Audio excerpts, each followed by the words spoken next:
few months ago, I had the pleasure of having my grandkids over, and I was wanting to find something on TV that they'd all enjoy, and at the same time something I would. So I flipping through Netflix and saw the movie Cars 3, which I have not seen. So we started watching that, and as I watched that movie, it was very powerful. Lightning McQueen was realizing that his racing career was probably moving toward the latter stages, and he was struggling with what that meant.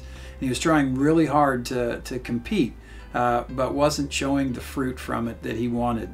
And in the midst of his frustration, he went back to visit his boyhood idol, Doc Hudson, and he was telling Doc's friends all of his struggle.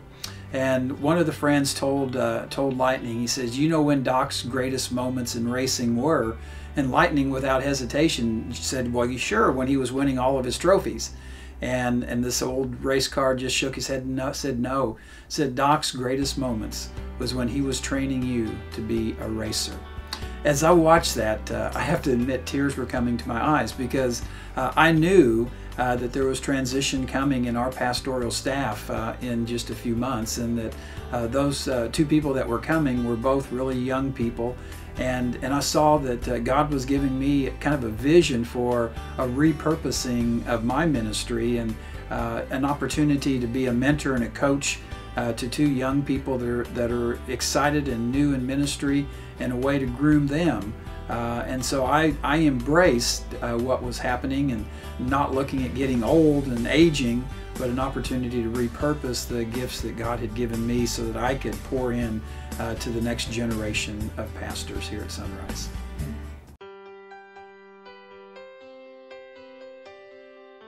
Genesis 21, 1 through 7, the birth of Isaac. Now the Lord was gracious to Sarah as he had said, and the Lord did for Sarah what he had promised. Sarah became pregnant and bore a son to Abraham in his old age, at the very time God had promised him. Abraham gave the name Isaac to the son Sarah bore him. When his son Isaac was 8 days old, Abraham circumcised him as God commanded him. Abraham was 100 years old when his son Isaac was born to him. Sarah said, "God has brought me laughter, and everyone who hears about this will laugh with me." And she added, "Who would have said to Abraham that Sarah would nurse children? Yet I have borne him a son in his old age."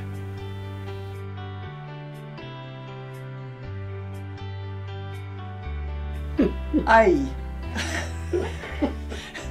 It would be a miracle.